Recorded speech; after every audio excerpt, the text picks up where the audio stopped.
At the time of this recording, my alma mater, University of Hartford Hawks, men's basketball team, just won their semifinal round, and have made it to the America East Championship for the second time under John Gallagher's head coaching tenure.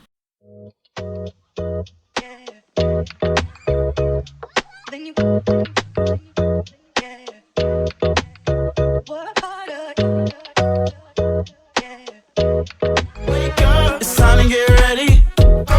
It's time to get ready. It's time to get ready. Time to get ready. Time to get ready. Whoa. Wake up. It's time to get ready.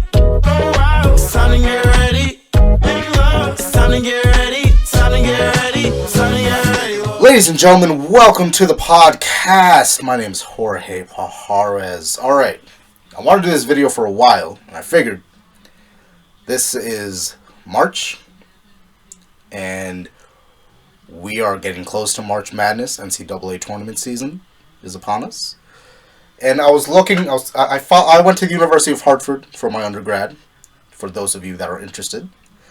And the whole point of this video is to talk about the basketball program of my alma mater, the University of Hartford.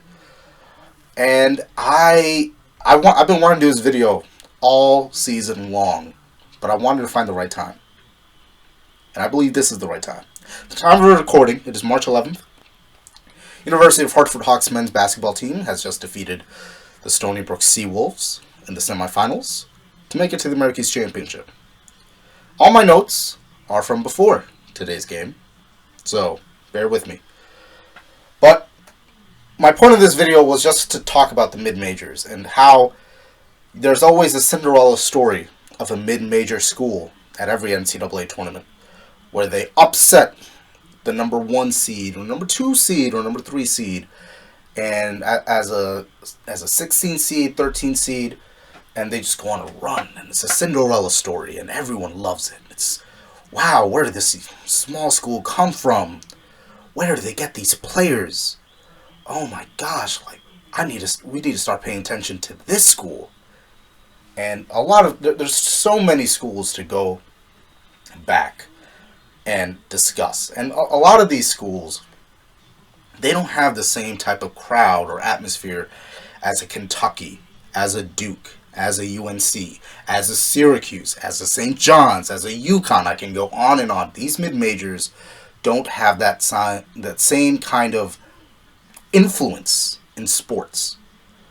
They're more focused on the academic. And of course, it's college, it's college / university. It's, you want to focus more on the academic programs if you're not really an athletically known school. But there's something to be said about a mid-major school that is in constant flux, that seems like they're not supporting the program enough. Now, before I go into the deep history of my school is not known for basketball. We don't have a football team. The most packed crowds I've ever seen in my tenure, in my 4 years at the University of Hartford, was soccer and lacrosse. A few reasons for that. The men's and women's soccer team, both men and women's soccer teams, have consistently won. There's streaks of years from, I believe, 99 to 04 or something like that, where they're just championship, championship, championship, championship.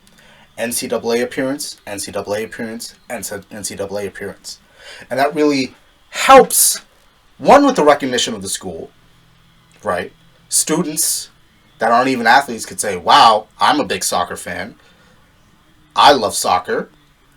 This school is really good in soccer. I get to watch them, plus get a good education. 2, it helps in recruiting. Obviously, for the same reasons. This program knows how to win championships. They know how to strategize well in games. And it has a decent education. Right? Right. Okay. And a lot of that goes under the athletic directors. Now, athletic directors, that's a big job. Being an athletic director, you're not in charge of just one program. You're in charge of all the programs. And all the sports athletics programs, you just have to make sure that they're on point, that the pipelines are set up for recruiting, that the head coaching's jobs are secure, all that kind of stuff. But what happens when it's a revolving door of athletic directors? That's what I'm going to look into right now. First, because I mentioned them, the men's basketball team at the University of Hartford. They have only recently, in this generation, become a Division I school in the 1985-86 season. They joined what is called the America East Conference. If you haven't heard of it, I don't blame you. It's a very, very small conference, filled with teams such as Vermont, Stony Brook, Maine, UMass Lowell, UMBC. Now, a lot of you listeners may know UMBC as the team that beat Virginia not so long ago in the NCAA tournament and then went on a run. And of course, the famous line, UMBC means you must be Cinderella. One of the best sports lines. Anyway, since becoming a Division I men's basketball program at the University of Hartford, the only postseason success this team has seen is in this past decade. In 2012-2013, they made the College Insider Tournament. If you haven't heard of that tournament, I do not blame you. It is a level below the NIT. And of course, we know the NIT is a level below the NCAA tournament. And as you are very much aware, by the tone of my voice when I mention the College Insider Tournament, they are not televised as much as those other two tournaments. So the University of Hartford Hawks made it to the first round and lost. In 2017-2018, they made the College Insider Tournament yet again. Made it to the first round and lost.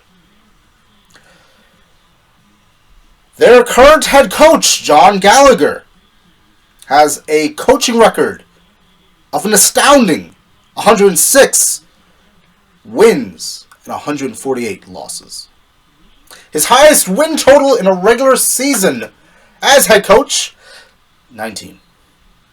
And it was in that 2017-2018 season. Their most recent season of about 2-3 years ago. Not even recognized. And it was a big deal. Honestly, being there in 2012-2013, it was a huge deal that we made the College Insider Tournament on campus. The problem with us making the College Insider Tournament is that no one's ever heard of the College Insider Tournament. It's as if, I don't even know a good analogy. Another tidbit for the University of Hartford. With those two postseason appearances, quote-unquote postseason appearances, you would believe they would come fresh off of an America East Championship appearance. But you would be mistaken. The University of Hartford has never won an America East Championship. Never. As we all know, as a mid-major school, there are only a few ways you can get into the NCAA tournament. You can either A, make it a top 25 ranking and be one of the bubble teams to make it in. Or B, win your conference championship and punch your ticket in. And then depending on this type of season you had, after winning the Americas, not the Americas, but depending on the type of season you had in the regular season, will probably determine your seeding in the NCAA tournament. And same thing with NIT. Well, not the same thing. You have to win a lot of games and finish just so close to the championship to make the NIT. Now, before I continue, the my rule for basketball, college basketball, is the really good programs win 20 plus games every year. Every year, the really good teams win 20 plus games. That's the minimum. I don't care if you're a mid-major. I don't care if you're a major school. I don't care if you're on the bubble every fucking year. You win 20 plus games. That's the minimum.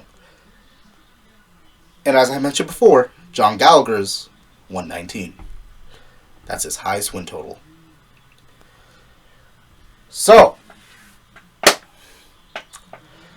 the last time the University of Hartford Hawks have made it to the championship game was in 2008 under head coach Dan Leibovitz. And in that year, I believe they were a game over 500 overall. They had a decent conference record, but they made it to the championship game and lost. So, let me give you my thoughts on this men's basketball team. From the 4 years I've been there to now. One of the first things I noticed when watching the men's basketball team, especially in conference play, when they play the other schools in the America East, at the time, we were going into a lot of three-point shooting. I was there from 2011 to 2015. There's a lot of space on the perimeter. This was around the time, of course, where three-pointers were going down like crazy. If you didn't shoot a three, you were not fit to be an NBA player. Basically. What I noticed is that at the time we had one player whose name I'm going to butcher, but I'm not going to mention it. He was a power forward. I say power forward because that's what was listed on his roster at the time. He was definitely a forward. And I looked at him. I looked at his build. I looked at his game. I looked at his mid-range, his inside shots. And I said, that boy needs to attack the paint, and the University of Hartford Hawks can win, I'd say, two of every 3 games. Right? And I looked at him, I'm just like, this dude, he can ball. This man is putting up 20 plus points per game. And he's a pretty decent rebounder. So I said, alright, let me see how this head coach uses him. And what does he do? Makes him shoot threes. Now, I understand if you're in a conference, you're in a sport where shooting threes is how you typically win games. But as a head coach, seeing the type of players, and he did improve on this in the later years with his recruiting, when he recruited different players and built his team in his own image. I didn't like the way that he was using this player. And the team would often be last in the conference on a number of stats.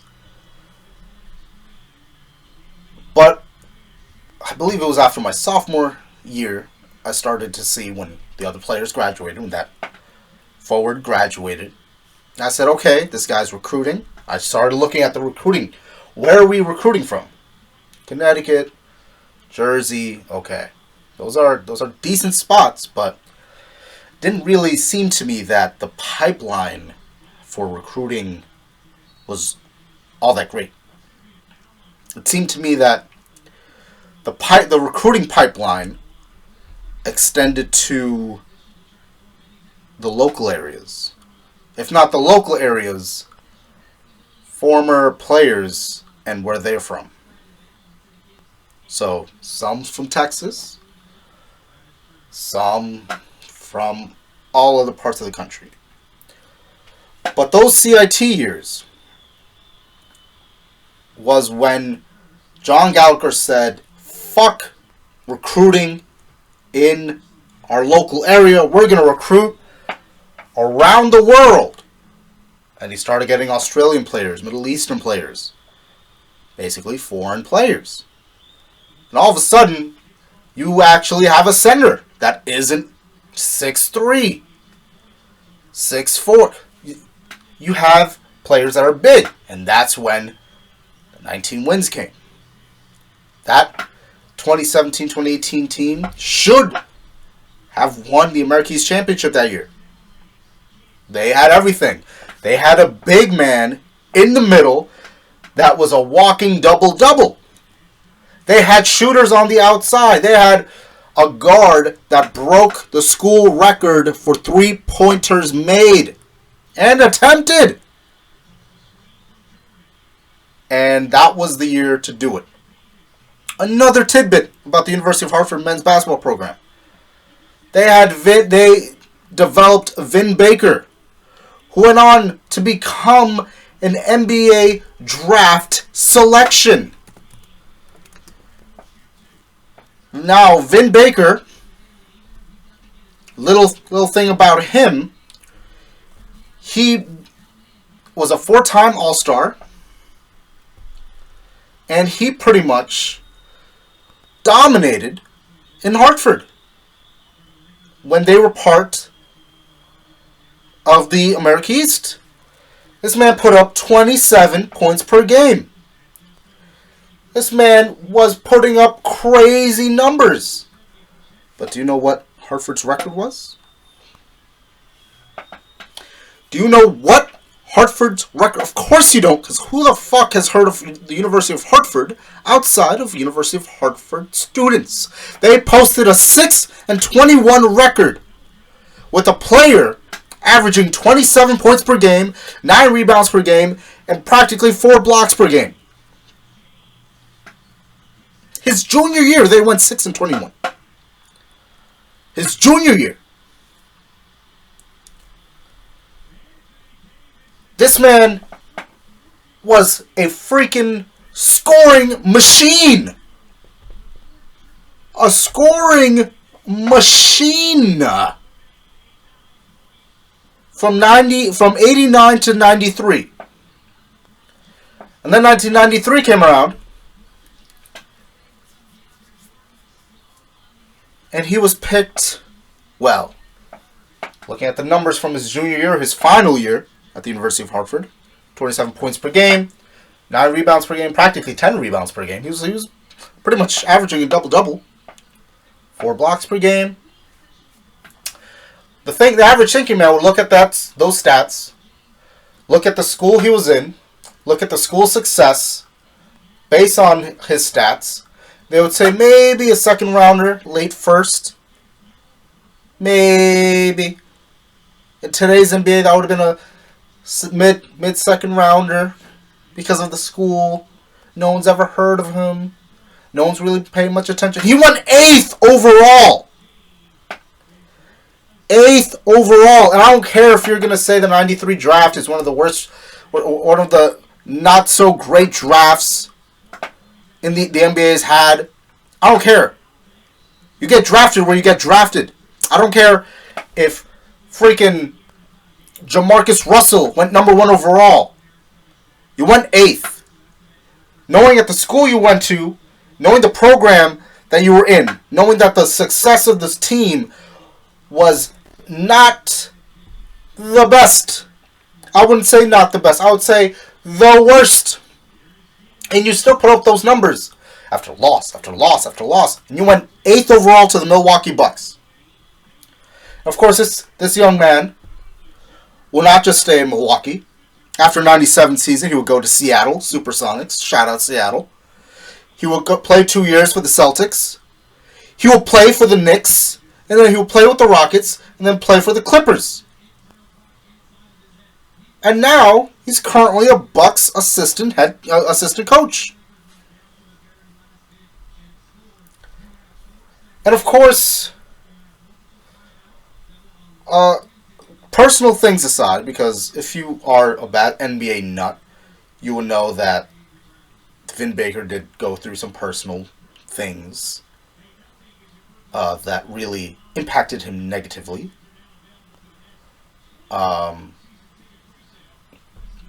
Put those things aside. We're talking basketball here, not personal. We're not talking about him as a person. This man really, really put the spotlight on Hartford. And what did Hartford do since he left? One title appearance. This is just the men's.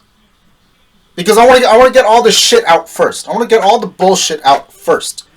Because this men's team should be a whole lot better than what they are. Okay? And this year, at the time of recording, March 11th, 2020, 12:52 a.m., this team now has a chance to pull off an upset against a Vermont team who's been very dominant.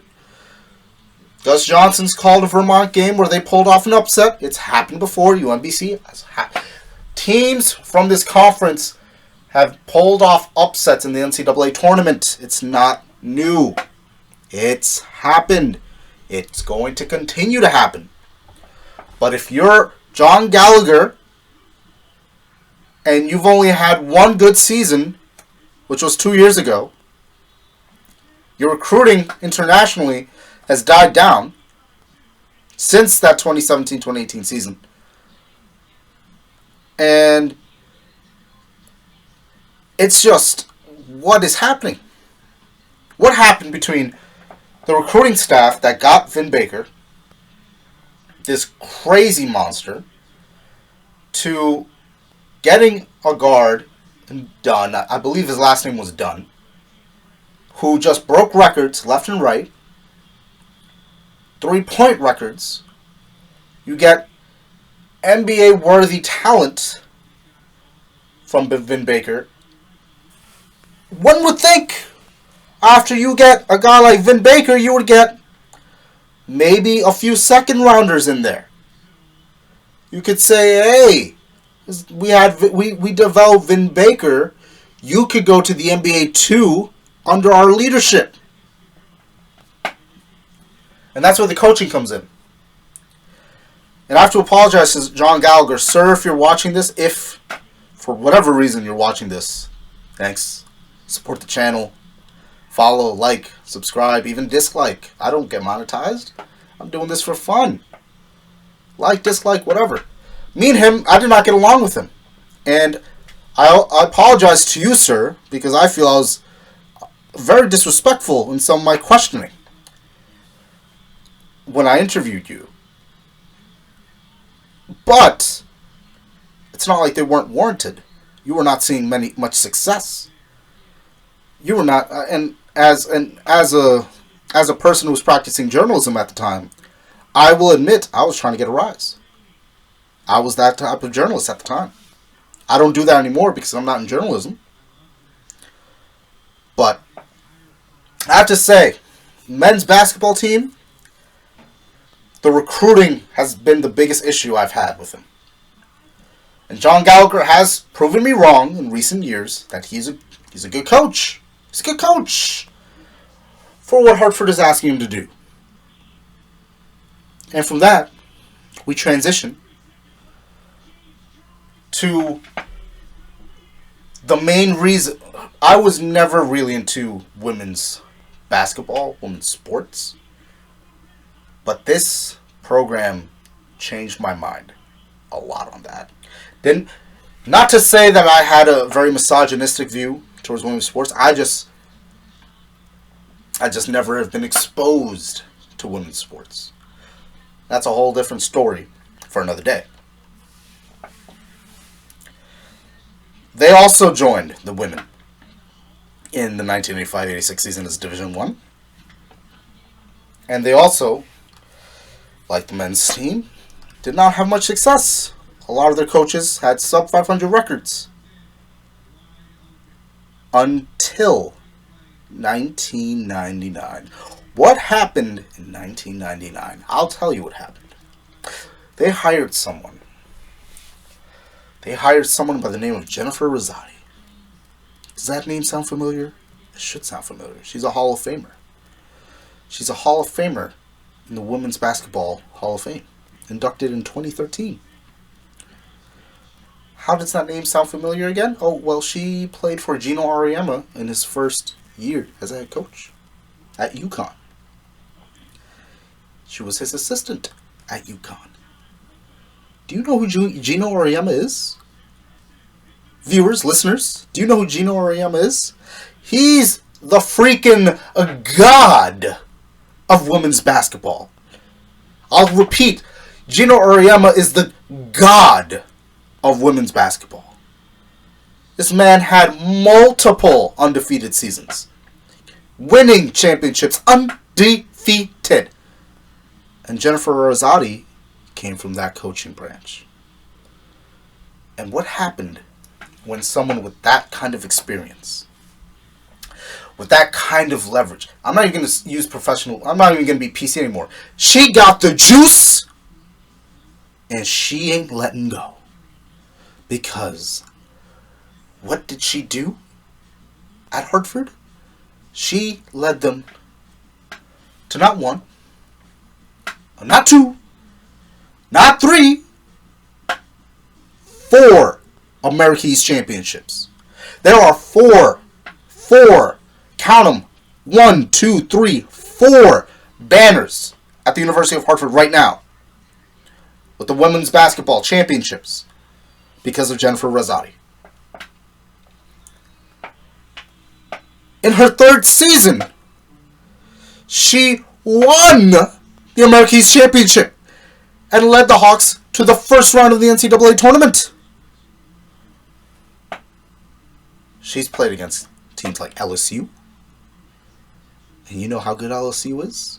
LSU is pretty damn good. I'm not talking just football, I'm talking in all sports. Rosati has 7 postseason appearances. 7.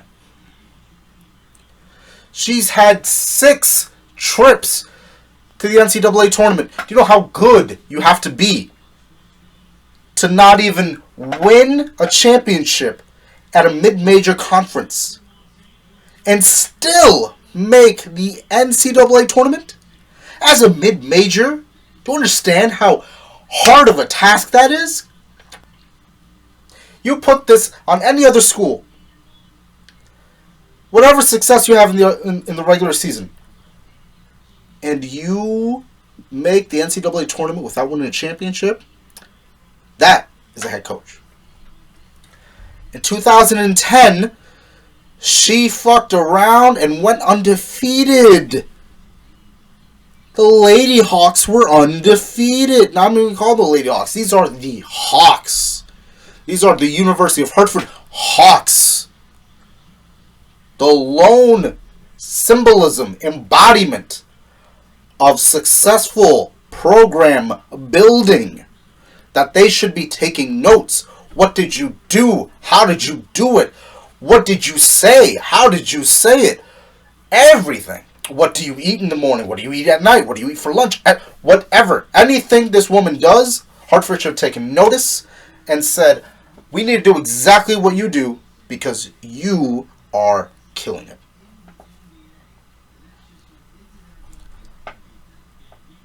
It also helps that she has the UConn pipeline. And when you have the UConn recruiting pipeline, you know, Gino Auriemma, he's going to say, I'm looking at this girl who's a 5-star recruit. And of course, I'm going to go for the 5-star recruit if I'm Gino Auriemma. But because Rosati, they're tight, he's going to say, yo, there's this 3-star, maybe 4-star recruit out there in the same area. Maybe you should check her out. Oh. What did Gallagher do? He went international when his recruiting did not go well.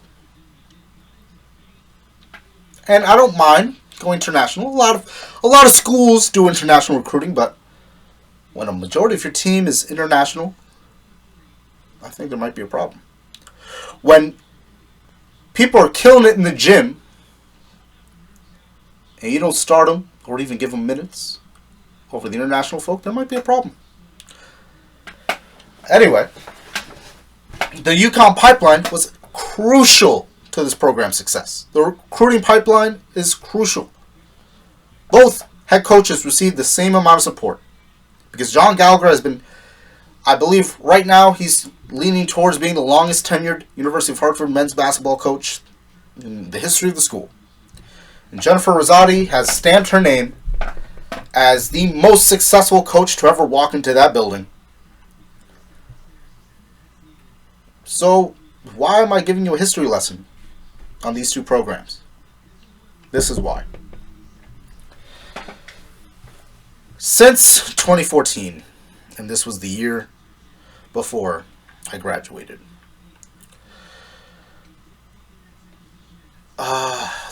there's been one athletic director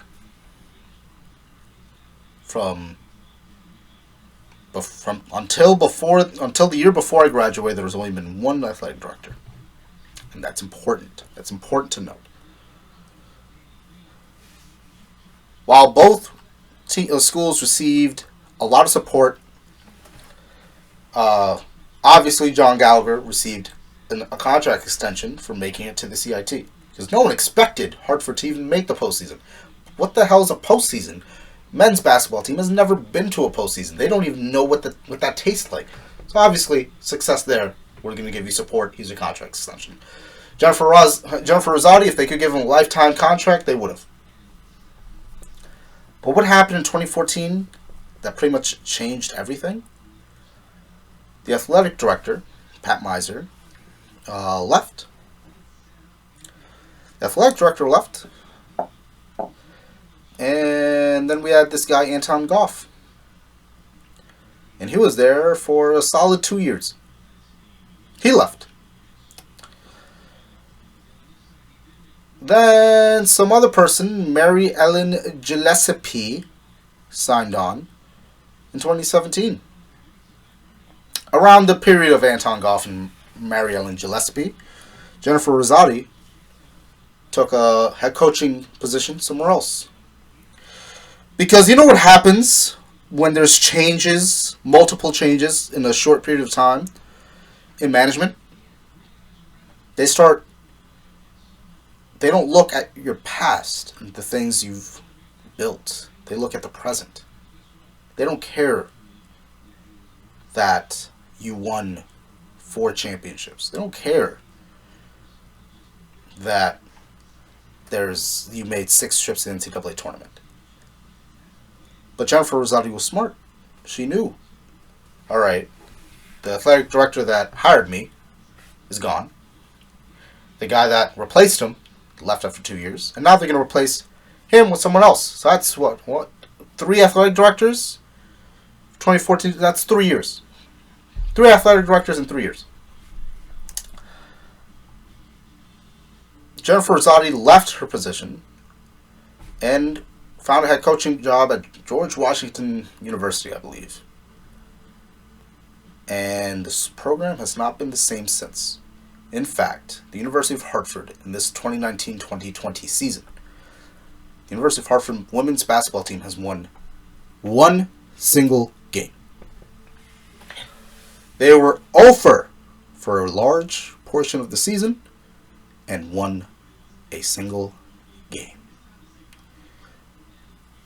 For a school that made their name known throughout the nation. For a school that had connections with UConn. They had the pipeline with UConn recruiting wise. They were off the charts. They were competitive.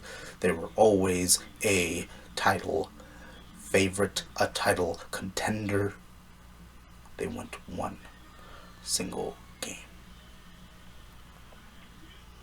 And now, in 2019, last year, was announced an interim athletic director is running things. Now, I don't know about you with interims, but a lot of interims don't stay on. And that's my big thing. It's that an athletic director can give you so much stuff, but a mid-major can't succeed. And the problem with the University of Hartford right now right now, they're a problem. It's too much change. I'm only talking about specifically the basketball program. But I guarantee you, the soccer teams have been affected by this.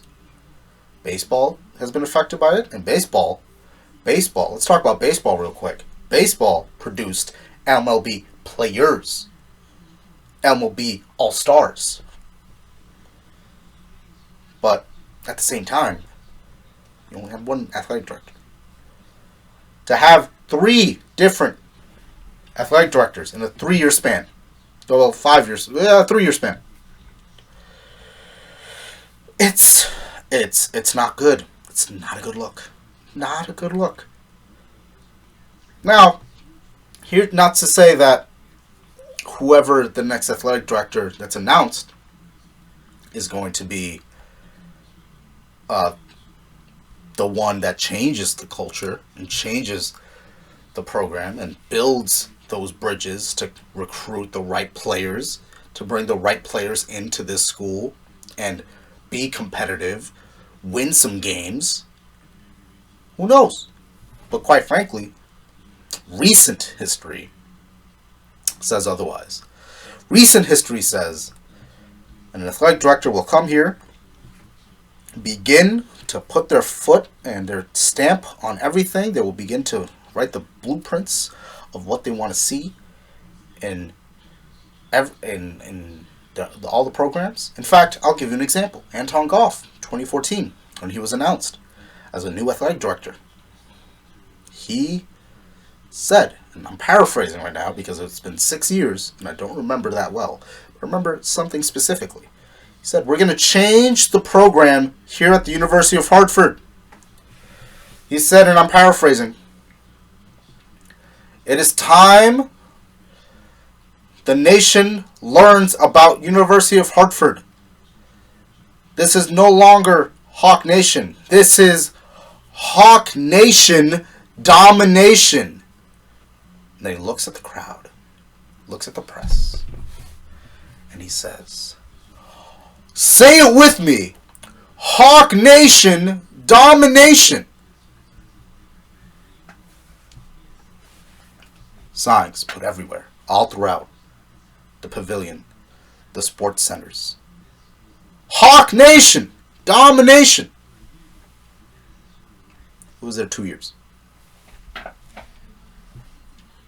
Logos changed. And granted, the entire school was going through a brand change.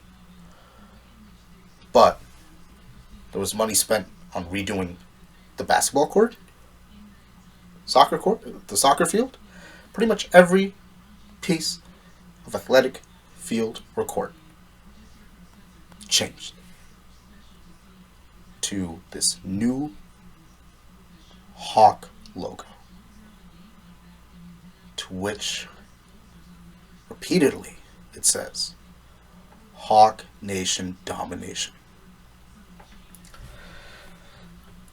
Jeff Hardy once walked down the ramp singing his own entrance theme and proceeded to get his ass beat. And that's exactly what happened. The school did not see much success. In fact, there's some progress the school has seen in implementing a women's lacrosse program. But quite frankly, that was only because the men's lacrosse team has won their first America East Championship a few years ago. A couple years ago, actually. Longer. But with different athletic directors, you can't build the right program. That's the problem with mid-majors. A lot of them can succeed. A lot of mid-majors can succeed. Iona College was making names. They were going crazy. They made NCAA tournament. There was talk about NBA prospects on their team. But you can't keep that up if you don't have the support from the athletic directors. Because you can be a head coach as long as you want. I mean, Jennifer Rosati was there since '99 and then left because she saw the writing on the wall that the guy that hired me, he left. The new guy was here for a cup of coffee, and now there's another person coming in to take that job. She was also there for 2 years. You can't have success in any collegiate sport if you don't have the consistency in the athletic director. Because if you have multiple athletic directors with different ideas, with different ways they see the programs, they see that the basketball that they and these guys, I'm not going to say I'm not trying to be offensive, but they're not idiots. They know that the big monies are basketball, lacrosse, soccer. They know which sports bring in a lot of money. Golf can bring. These guys know which one brings in the dough. Hartford has is in a conference right now that has a deal with ESPN. I used to watch Hartford games for free, and now Hartford games are on ESPN Plus. But if you want team success, you need to have the athletic directors in place that will support you, that will maintain you, that will keep you on. If you even just show the slightest bit of success. I go back to John Gallagher as my example. This man is 42 games under 500 at the time of recording. He's 42 games under 500. But he's been there for years. And what's helped him? Well, making the College Insider Tournament helped. Not once but twice. Having success with the international recruiters in 2017-2018, winning 19 games, that's nice. That helps. And personally, I'm very hard on my head coaches. When I see success, when I see something that's working, I want to keep at it. That's why I'm a big proponent of Mike Miller staying on. He's on the verge of surpassing his win total as interim to the tankathon that was last year. That's a different story. But John Gallagher has endured 4 different athletic directors, and this year they made it to the American East Championship for the second time in school history. Now, is that more because of the athletic directors or of him? It's mostly because of him, but it's also because he has built success, recent success, mind you. 2017, 2018, that wasn't that long ago. But that recent success gives him some more leeway to saying, no, I'm not leaving. You're not changing this program because I know how to win. I won 19 games. I made it to this College Insider Tournament. I can lead this team to a championship, and he's proven that so far this year. Knock on wood that Hartford wins, but to be 42 games under 500 and still have a head coaching job in any league, it's tough. And the recruiting gets affected with it. I mentioned before, Jennifer Rosati had a UConn connection as a head coach. Don't you think that goes into recruiting? UConn is obviously going to get the 5-star recruits. But if UConn notices in that same school they're recruiting that was a 3-star recruit that shows potential, not enough potential to upset you, of course, but potential that they can succeed in a different school. Ring, ring, hello, yes, Jen, you should come down to X school and check this girl out. I'm just saying. This has been a very long episode of the podcast. I think this is one of my longest ones, but I wanted this episode to get out there because I do love my alma mater. I still keep up. I'm damn near 30, and I still watch my mid-major college basketball team, both men and women, when I have the chance. Of course, ESPN Plus is an issue, but get through it. I still follow. And that's why I wanted to make this episode, release this episode, because I want my school to succeed, when I see my school do these errors that I see a lot of schools in their position make, where it's just a mid-major school that, oh, well, they don't have the money, they don't have this, they don't have that, so of course they're not going to be successful. I don't want to hear that. I really don't want to hear that. I want to hear that this school, against all odds, came from out of nowhere. And that would be a great story. Anyway, guys, that's it for me. Please, if you're watching this on YouTube, hit the like button, subscribe for more. If you're on Spotify listening to this, please follow the page, show some love, because there's going to be a lot more off the bench coming your way. Thanks for watching, guys. Thanks for listening. Take care.